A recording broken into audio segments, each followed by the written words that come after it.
ನೋಡ್ ಸೂರಣ್ಣ, ಇದ್ರಾಗ ಯಾವ ತಕೊಂತ್ಯ? ಎಚ್ ಎಫ್ ತಕೊಂತ್ಯ, ಇಲ್ಲಾಂದ್ರೆ ಆಲ್ ಬ್ಲಾಕ್ ತಕೊಂತ್ಯ, ಇಲ್ಲ ಜರ್ಸಿ ಹಾಕಂತ್ಯ? ಹಾಂ, ನೋಡು, ನಿನಗೆ ಯಾವ ಸೆಟ್ ಆಗ್ತವೆ ನೋಡು ಒಂದ್ಸಲ. ಭೀಮಣ್ಣ, ಭೀಮಣ್ಣ, ಏನೇ ಆಗಲಿ ಭೀಮಣ್ಣ, ಒಳ್ಳೆ ಜಾತಿ ಹಸುಗಳು ಕಟ್ಟಬೇಕು ಭೀಮಣ್ಣ, ಒಳ್ಳೆ ಬ್ರೀಡ್ ಕಟ್ಟಬೇಕು. ಇಲ್ಲೋ ನಮ್ಮ ಈ ಅಕ್ಕಪಕ್ಕ ಈ ಊರುಗಳಿಗೆಲ್ಲ ಇಲ್ಲೇ ಲೋಕಲ್ ದನಗಳು ಹೇಳು 5 ಲೀಟ್ರು 6 ಲೀಟ್ರು 7 ಲೀಟ್ರು ಬರೀ ಇಷ್ಟೇ ಹಾಲು ಕೊಡೋದು. ಹೆಂಗೆ ಕೊಟ್ಟಾಕಿದ್ರು 8 ಲೀಟ್ರ್ ಒಳಗೆ. ಪಂಜಾಬಿಂದ ಹಸುಗಳು ತರಬೇಕು ಭೀಮಣ್ಣ. ಅಂಥ ಹಸುಗಳು ಸಾಕಿದ್ರೆ ನೋಡಪ್ಪ 10 12 15ವರೆಗೂ ಕೊಡ್ತೈತಿ. ಏನೇ ಪಂಜಾಬ್ಗೆ ಹೋಗಿ 1-2 ಹಸುಗಳನ್ನ ಹಾಕ ಬರಬೇಕು ಭೀಮಣ್ಣ. ಸೂರಣ್ಣ, ನೋಡು ಹೇಳ್ತಿದ್ದೀನಿ ಕೇಳು. ಪಂಜಾಬ್ ಬಸ್ಗಳು ಅನ್ನೋದು ಅದೊಂದು ದಂಧೆ ಇದ್ದಂಗೆ, ಸರಿನಾ? ಎಷ್ಟೋ ಜನ ಇವತ್ತು ಪಂಜಾಬ್ ಬಸ್ಗಳು ಅಂತ ಹೋಗಿ ಸುಮಾರು ಜನ ಹಳ್ಳಕ್ಕೆ ಬಿದ್ದು ದುಡ್ಡು ಕಳ್ಕೊಂಡಿರೋರು ಸುಮಾರು ಜನ ಇದ್ದಾರೆ ಸೂರಣ್ಣ. ಹಾಂ, ಸರಿನಾ?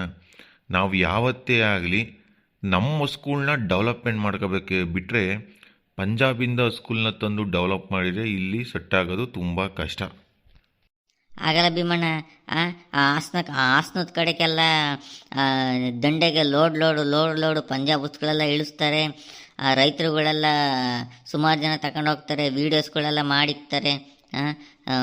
ಅವರೆಲ್ಲ ಮತ್ತೆ ಚೆನ್ನಾಗಿರಲ್ಲ. ಒಳ್ಳೊಳ್ಳೆ ಎಂತೆಂಥ ದನಗಳು ಒಳ್ಳೆ ಸರಿಯಾಗಿ ಆನೆ ಆಗಿರ್ತಾವಪ್ಪ. ಅಂಥಂಥ ಹಸುಗಳೆಲ್ಲ ಕರೀತಾರೆ. 30 ಲೀಟ್ರ್ ಕರಿತೇವೆ, 40 ಲೀಟ್ರ್ ಕರಿತೇವೆ ಒಂದು ದಿವಸಕ್ಕೆ ಅಂತ ಎಲ್ಲ ಹೇಳ್ತಾರೆ. ಮತ್ತು ಈಗ ಅವೆಲ್ಲ ಹೆಂಗೆ, ನಿಜನ ಸುಳ್ಳ ಮತ್ತೆ ಅವೆಲ್ಲ? ನೋಡಿ ವಿಮಣ, 5 ಹಸುಗಳು ಒಂದು ದಿವಸಕ್ಕೆ 30 ಲೀಟ್ರು ಕರೆಯವು, ಆ ರೇಂಜಿಗೆ 5 30 40 ಆ ರೇಂಜಿಗೆ ಹಸುಗಳು ಕರೆಯವು ಒಯ್ದವೆ. ಬಟ್ ಆದರೆ ಹೇಳ್ತೀನಲ್ಲ, ಮೇಯ್ನ್ ಏನು ಗೊತ್ತಾ ನಾಗ ಸುರಣ, ಯಾವ ಡಾಕ್ಟ್ರೇ ಆಯ್ತು ತುಂಬೋ ಹಸುಗಳ್ನ ಲೋಡ್ ಮಾಡ್ಕೊಂಡು ಜರ್ನಿ ಮಾಡ್ಕೊಂಡು ಕರ್ಕೊಂಡು ಹೋಗೋಂಥ ಯಾವ ಡಾಕ್ಟ್ರೂ ಅನುಮತಿ ಕೊಡಲ್ಲ. ಇದು ತಿಳ್ಕೊ. ಒಂದು ಯಾವ ಡಾಕ್ಟ್ರೂ ಕೊಡಲ್ಲ. 8 ತಿಂಗಳು 7 ತಿಂಗಳು 8 ತಿಂಗಳು ಆಗಿರೋ ಗಬ್ಗೋ ಹಸುಗಳ್ನ ನೀನು 2,000 2,500 ಕಿಲೋಮೀಟ್ರ್ ನಾನು ಟೆಂಪೋ ತಗೊಂಡು ಹೋಗ್ತೀನಿ ಅಂದರೆ ಪಂಜಾಬ್ನಾಗಿರೋ ಡಾಕ್ಟ್ರೇ ಅಲ್ಲ, ಇದು ನಮ್ಮ ದೇಶದಾಗ ಯಾವ ಡಾಕ್ಟ್ರೂ ಅದಕ್ಕೆ ಅನುಮತಿ ಕೊಡಲ್ಲ. ಎಲ್ಲ ಹುಟ್ಟು ಕಳ್ಳನ ಮಕ್ಕಳು, ನನ್ನ ಮಕ್ಕಳು. ಯಾವ ಡಾಕ್ಟ್ರದಾಗೂ ತೋರಿಸಿರಲ್ಲ, ಯಾವ ಸರ್ಟಿಫಿಕೇಟು ಮಾಡಿಸಿರಲ್ಲ. ಸುರಣ್ಣ, ಸುಮ್ಮನೆ ಇವ್ರು ದುಡ್ಡು ಮಾಡ್ಕೊಂಬಕ್ಕೆ ಸುಮ್ಮನೆ ಅವನ್ನ ಅಯ್ಯನಿಸ್ಕೊಂಡು ಅಷ್ಟೂರು ದಿನ ತಗೊಬಂದು ಇಲ್ಲಿ ಜನಗಳಿಗೆ ಮೆತ್ತಾಗ್ತಾವ್ರೆ. ಇನ್ನೊಂದು ಏನು ಗೊತ್ತಾ, ಹಸುಗಳೇನೋ ದೊಡ್ಡ ಹಸುಗಳು ನೋಡೋಕ್ಕೆ ಭಾರಿ ಆಕಾರ, ದೊಡ್ಡ ಹಸುಗಳು, ಒಳ್ಳೊಳ್ಳೆ ತಳಿ ಏನೋ ಇರೋದು ನಿಜ, ಸುಳ್ಳಂತೂ ಅಲ್ಲ. ಒಳ್ಳೊಳ್ಳೆ ತಳಿ ಇರೋದು ನಿಜ, ದೊಡ್ಡ ಹಸುಗಳು ಇರ್ತವೆ. ಆದರೆ ಆ ಪಂಜಾಬ್ ಬಸ್ಗಳಿಗೂ ನಮ್ಮ ಲೋಕಲ್ ಮೇವು, ಪಂಜಾಬನಾಗ ಹಾಕೋ ಮೇವು ನಮ್ಮ ಮೇವು ತುಂಬ ವ್ಯತ್ಯಾಸ ಇರ್ತೈತೆ ಸುರಣ್ಣ. ಪಂಜಾಬ್ನಾಗೆಲ್ಲ ಶೈಲಜ್ಜು ಅದು ಇದು ಆಳಮೂಳ ಎಲ್ಲ ಹಾಕಿರ್ತಾರೆ, ಸರಿಯಾಗಿ ಅವಕ್ಕೆ ಬಾಡಿ ಬಂದಿರ್ತೈತಿ.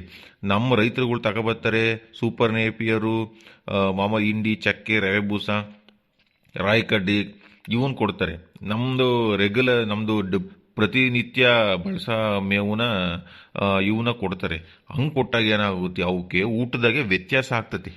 ಊಟದಾಗೆ ವ್ಯತ್ಯಾಸ ಆದಾಗ ಆಟೋಮೆಟಿಕ್ಕಾಗಿ ಅದು ಬಾಡಿಗೆ ನಾವು ಹಾಕೋ ಊಟ ಸೆಟ್ ಆಗಲ್ಲ. ಆಟೋಮೆಟಿಕ್ಕಾಗಿ ಬಾಡಿ ಇಳಿದು ಹೋಗ್ತತಿ. ಆಟೋಮೆಟಿಕ್ಕಾಗಿ ದಪ್ಪ ಇರೋ ಸ್ಕೂಳೆಲ್ಲ ವೀಕ್ ಆಗ್ತವೆ. ಇದು ಹೇಳ್ತೀನಿ ಕೇಳಿ. ಇನ್ನೊಂದು ಮೇಯ್ನ್ ಮುಖ್ಯ ಉದ್ದೇಶ, ಮುಖ್ಯ ಪಾಯಿಂಟ್ ಏನಂದ್ರೆ ಇದ್ರೊಳಗಡೆ ಯಾರಿಗೂ ನಮ್ಮ ರೈತರುಗಳು ಯಾರು ಇದನ್ನ ಗಮನಿಸ್ತಿಲ್ಲ. ಒಂದು ನಿಮಿಷ ಹೇಳ್ತೀನಿ ಕೇಳಿಲಿ. ಎಷ್ಟೋ ಜನ ಇವತ್ತು ಅಲ್ಲೂ ಇಲ್ಲೂ ಹೋಗ್ಬಿಟ್ಟು ಪಂಜಾಬ್ ಬಸ್ಗಳು ಅಂತ ಎಲ್ಲ ತಗೊಬರ್ತಾವ್ರೆ. ಇವಾಗ ಪಂಜಾಬ್ ಬಸ್ಗಳು ಅವ್ರು ಯಾರು ಏನು ರೇಟಿಂಗ್ ಮಾಡ್ತಾವ್ರು ಗೊತ್ತಾ ಪಂಜಾಬ್ ಬಸ್ಗಳನ್ನ ಇವತ್ತು? ಹಾಸನ ಕಡೆ ಎಲ್ಲ ಪಂಜಾಬ್ ಬಸ್ಗಳು ತರಿಸೋದು ತುಂಬ ಜಾಸ್ತಿ. ಹಾಸನ ಕಡೆಗೆ ಆ ಡೈರಿ ಫಾರ್ಮ್ಗಳಲ್ಲಿ, ಹಾಸನ ಕಡೆ ಇರೋ ಡೈರಿ ಫಾರ್ಮ್ಗಳಲ್ಲಿ ಪಂಜಾಬ್ ಬಸ್ಗಳು ಅಂತ ತರಿಸ್ತಿ. ನೀನು ನಂಬ್ತೀಯೋ ಬಿಡ್ತೀಯೋ ಸೂರಣ್ಣ, ಒಂದು ಹೊಸ 1,80,000 1,90,000 1,50,000 ಲಕ್ಷ ಈ ಥರ ಇಂಥ ರೇಟ್ಗಳಿಗೆ ದನಗಳು ಮಾರ್ತಾವ್ರೆ. ಅವರಲ್ಲಿ ಅರ್ಧಕ್ಕರ್ಧ ರೇಟಿಗೆ ತತ್ತಾರೆ. ಅವರಲ್ಲಿ ತಂದು ಇಲ್ಲಿ ಅರ್ಧಕ್ಕರ್ಧ ರೇಟಿಗೆ ಈಗ ಅವ್ರಿಗೆ 60,000, ಈಗ ಅವ್ರಿಗೆ ಸಪೋಸು ಒಂದು 80,000 ರೂಪಾಯಿ ಅವ್ರು ಅಲ್ಲಿಗೆ ಬಿದ್ದಿದ್ರೆ ಇಲ್ಲಿ ಅವರು 1,80,000 ಈ ಥರ ರೇಟ್ಗಳಿಕ್ಕೊಂಡು ದನಗಳನ್ನ ಮಾರ್ತಾವ್ರೆ. ನಮ್ಮ ರೈತರುಗಳಿಗೆ ಗೊತ್ತಿಲ್ಲ, ಸುಮ್ಮನೆ ಹೊಸ ಚೆನ್ನಾಗವೆ ಜಾತಿ ಬೀಡು ಅಂತ ಸುಮ್ಮನೆ ತಗೊಂಡು ಹೋಗ್ತಾರೆ. ತಗೊಂಡು ಹೋಗಿದ್ಮೇಲೆ ಇವತ್ತು ಎಷ್ಟೋ ಹಸುಗಳು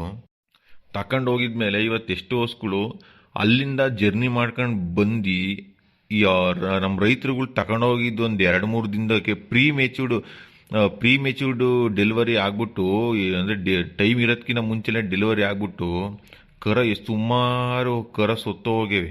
ಸುಮಾರು ಕಡೆ ಕರುಗಳು ಸತ್ತೋಗಿವೆ.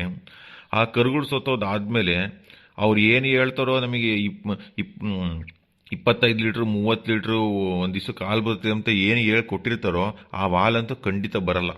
ನಾನು ಇದು ಬರ್ಕೊಡ್ತೀನಿ. ಈ ಯಾವುದೋ ಒಂದೊಂದು ಹಸಿನಾಗ ಬರ್ಬೋದು, ಎಲ್ಲ ಹಸಿನಾಗಂತೂ ಬರಲ್ಲ. ಅವ್ರು ಏನು 30 ಲೀಟ್ರ್ ಹಾಲು ಕರಿತೈತೆ ಅಂತ ಇವತ್ತು ಹೇಳಿ ಕಳಿಸಿದ್ರು. ಇವತ್ತು ನಮ್ಮ ಲೋಕಲ್ ದನಗಳು ಕೊಡ ಅಂತ ಹಾಲೇ ಅವು ಕೊಡ್ತಾ ಇರೋದು ಬರೀ 8 ಲೀಟ್ರು. ಒಟ್ಟಿಗೆ ಒಂದು ಟೈಮ್ಗೆ 30 ಲೀಟ್ರ್ ಅಂತ ಹೇಳಿ ಕಳಿಸಿದ್ರೆ ಅವ್ರು 15 ಲೀಟ್ರ್ ಹಾಲು ಕೊಡ್ತಾ ಇರೋದು ಇವತ್ತು ಆ ದನಗಳು. ಅವು ಜಾತಿ ದನಗಳೇ ಸುರ್ಣ, ಅವು ಹಾಲು ಕೊಡ್ತವೆ ಇಲ್ಲ ಅಂತ ಹೇಳ್ತಿಲ್ಲ. ಬಟ್ ಅಲ್ಲಿಂದ ಇಲ್ಲಿಗೆ ಸಾಗಾಣಿಕೆ ಮಾಡಿರ್ತಾರೆ.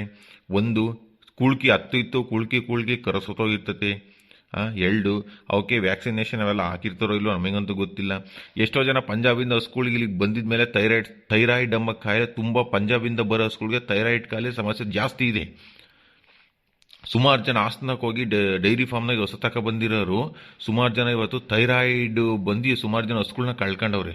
ಏನು ತಮಾಷೆನೆ, 50,000 60,000 ಅಲ್ಲ, 180 170 ಕೋಟಿ ಹಸ್ಗಳು ತಂದು 30 ಲೀಟ್ರ್ ಕರಿತೈತೆ ಅಂತ ತಗೊಬರ್ತಾರೆ. ಇವತ್ತು 15 ಲೀಟ್ರ್ ಹಾಲು ಕೊಡ್ತಾ ಇಲ್ಲ ಅಂತ ಪರಿಸ್ಥಿತಿ. ಅವಕ್ಕೆಲ್ಲ ಥೈರಾಯ್ಡ್ ಕಾಯಿಲೆ ಬಂದು ನರಳಿ ದನಗಳು ಸುತ್ತೋಗಿ ಇವತ್ತು ಪಂಜಾಬ್ ಹಸ್ಗಳಿಂದ ತಂದಿರೋ ದನಗಳು.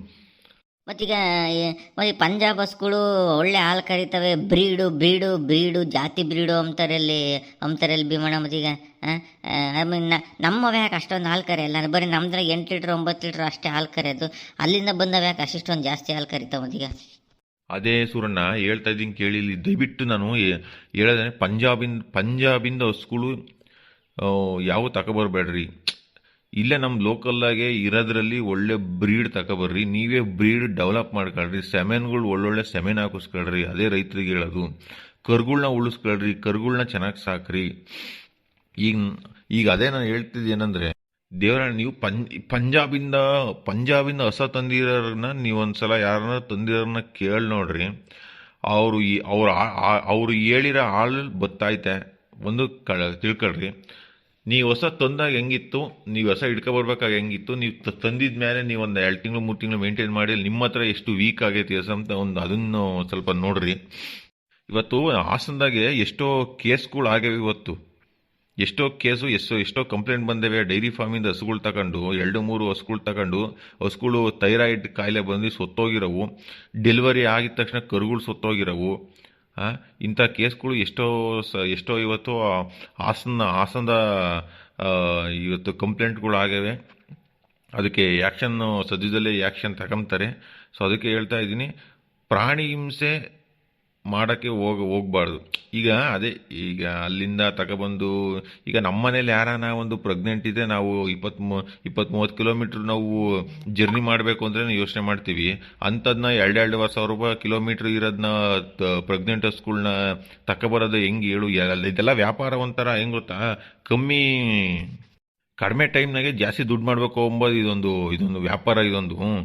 ಇವಾಗ 80,000 ಕೊಟ್ಟು ಒಂದು 60-80,000 ಕೊಟ್ಟು ಒಂದು ಹಸು ತಂದು 1,70,000-80,000 ಮಾಡಬೇಕು ಅಂದರೆ ಒಂದು ಹಸಿನಾಗ 50,000-80,000 ರೂಪಾಯಿ ಲಾಭ ಇರ್ತೈತೆ. ಹೋಗಿ ಒಂದು ಹಸಿನಾಗ 50,000 ಲಾಭ ಬಂದರೆ ಯಾಕೆ ಮಾಡಲ್ಲ ಹೇಳಿ? ಇವ್ರು ಹೇಳ್ತೀನಿ. ಇದನ್ನೆಲ್ಲ ತಡೆಗಟ್ಟಬೇಕು ಗೌರ್ಮೆಂಟ್ ಸರ್ಕಾರ, ನಮ್ಮ ಕರ್ನಾಟಕ ಸರ್ಕಾರ ಇದನ್ನೆಲ್ಲ ತಡೆಗಟ್ಟಬೇಕು. ಇದನ್ನು ನಾನು ನಮ್ಮ ರೈತರಿಗೆ ಹೇಳೋದು ಇಷ್ಟೇನೆ. ದಯವಿಟ್ಟು ಹೇಳ್ತಾ ಇದ್ದೀನಿ, ನೀವು ಅಲ್ಲೂ ಇಲ್ಲೂ ಡೈರಿ ಫಾರ್ಮು ಅಲ್ಲೆಲ್ಲ ಹೋಗ್ಬಿಟ್ಟು ಪಂಜಾಬ್ ಹಸ್ಗಳು ಅಂತ 1.5 ಲಕ್ಷ 1,80,000 2 ಲಕ್ಷ ಕೊಟ್ಟು ದನಗಳು ದಯವಿಟ್ಟು ತರಕ್ಕೆ ಹೋಗ್ಬೇಡ್ರಿ. ಅವು ಯಾವ 30 ಲೀಟ್ರ್ 40 ಲೀಟ್ರ್ ಕರೀರಿ ಅಂತ ಹೇಳ್ಕೊಡ್ತಾರೆ. ದಯವಿಟ್ಟು ಅವು ಕರಿಯಾವು ಅಷ್ಟೊಂದು ಹಾಲು ಕೊಡಲ್ಲ. ಅವು ನಿಮ್ಮ ಹತ್ರ ಬಂದಮೇಲೆ ಆಟೋಮೆಟಿಕ್ಕಾಗಿ ದನ ವೀಕ್ ಆಗ್ತದೆ. ಅವು ಅಲ್ಲಿ ಅಷ್ಟೊಂದು ಜರ್ನಿ ಮಾಡಿ ಬಂದಿರೋದ್ರಿಂದ ಡೆಲಿವರಿ ಆಗಿದ ತಕ್ಷಣ ಕರುಗಳು ಸೋತಾವ. ಇನ್ನು ನೀವು ತರಬೇಕು ಅಂದರೆ ಈಗಿರೋ ಹಸ್ಗಳು ತಗೊಬಂದು ದಯವಿಟ್ಟು ತುಂಬ ಹಸ್ಗಳು ಯಾವತ್ತೂ ತರಕ್ಕೆ ಹೋಗ್ಬೇಡ್ರಿ. ನಿಮಗೆ ಪಂಜಾಬ್ ಹಸ್ಗಳೇ ಕಟ್ಟಬೇಕು ಅಂತ ಆಸೆ ಇದ್ರೆ ಪಂಜಾಬ್ ಹಸ್ಗಳು ಕಟ್ಟಬೇಕು ಅಂತ ಆಸೆ ಇದ್ರೆ ಡೆಲಿವರಿ ಆಗಿರೋ ಹಸ್ಗಳನ್ನ 1 ದಿವಸ 2 ದಿವಸ ಹಾಲು ಕರ್ದು ಚೆಕ್ ಮಾಡಿ ತಗೊಬನ್ನಿ. ಒಂದು ಡಾಕ್ಟ್ರನ್ನ ಕರ್ಕೊಂಡು ಹೋಗ್ರಿ. ಅದಕ್ಕೇನ ಥೈರಾಯ್ಡ್ ಕಾಯಿಲೆ ಐತಾ, ಏನು ಕಾಯಿಲೆ ಐತೆ, ಏನು ಸಮಸ್ಯೆ ಐತೆ ಅಂತ ಡಾಕ್ಟರ್ದಾಗೆ ಹಸನ್ನ ತೋರಿಸ್ರಿ. ಡಾಕ್ಟ್ರು ಈ ಹೊಸಗೆ ಏನು ಕಾಯಿಲೆ ಇಲ್ಲ, ಹೊಸ ಪರ್ಫೆಕ್ಟ್ ಆಗೈತೆ ಅಂತ ಅಂದಮೇಲೆ ನೀವು 1 ಟೈಮ್ ಅಲ್ಲ 2 ಟೈಮ್ ಹಾಲು ಕರ್ದು ಅವ್ರು ಹೇಳಿರೋ ಹಾಲು ಹೆಚ್ಚು ಕಮ್ಮಿ ಕರಿತಾ ಐತೆ ಅಂತ ಎಲ್ಲ ಚೆಕ್ ಮಾಡಿ ತಗೊಬರ್ರಿ. ದಯವಿಟ್ಟು ಪ್ರೆಗ್ನೆಂಟ್ ಹಸುಗಳ್ನ ಮಾತ್ರ ತರಬೇಡ್ರಿ, ಈಗಿರೋ ಹಸುಗಳ್ನೇ ತಗೊಬರ್ರಿ. ಇದು ನಮ್ಮ ಕರ್ನಾಟಕ ರೈತರಿಗೆ ನಾನು ಕೈ ಮುಗಿದು ಕೇಳ್ಕೊಂತಾ ಇದ್ದೀನಿ, ಅರ್ಥ ಮಾಡ್ಕೊಳ್ರಿ. ನೀವು ಮೋಸ ಹೋಗ್ಬೇಡ್ರಿ, ಲಾಸ್ ಆಗಬೇಡ್ರಿ. ಹಾಯ್ ಸ್ನೇಹಿತರೆ, ಎಲ್ಲರೂ ಹೆಂಗಿದ್ದೀರಾ? ನಮ್ಮ ವಿಡಿಯೋ ಇಷ್ಟ ಆದರೆ ಒಂದು ಲೈಕ್ ಮಾಡಿರಿ, ಶೇರ್ ಮಾಡಿರಿ. ಆದಷ್ಟು ಈ ವಿಡಿಯೋನ ನಮ್ಮ ಕರ್ನಾಟಕ ರೈತರುಗಳಿಗೆಲ್ಲ ಶೇರ್ ಮಾಡಿರಿ. ಯಾರು ದಯವಿಟ್ಟು ಮೋಸ ಹೋಗ್ಬೇಡ್ರಿ. ನಮ್ಮ ಚಾನಲ್ನ ಸಬ್ಸ್ಕ್ರೈಬ್ ಮಾಡ್ಕೊಳ್ರಿ. ಮುಂದಿನ ವಿಡಿಯೋ ನಾವೇ ಯಾವ ಥರ ನಮ್ಮ ಲೋಕಲಲ್ಲೇ ಬ್ರೀಡ್ಗಳ ಹೆಂಗೆ ಡೆವಲಪ್ ಮಾಡ್ಕೋಬೇಕು ಅಂಬೋದ್ರ ಬಗ್ಗೆ ನಾನು ನೆಕ್ಸ್ಟ್ ವಿಡಿಯೋ ಮಾಡ್ತೀನಿ. ದಯವಿಟ್ಟು ನಮ್ಮ ಚಾನಲ್ನ ಸಬ್ಸ್ಕ್ರೈಬ್ ಮಾಡ್ಕೊಳ್ರಿ.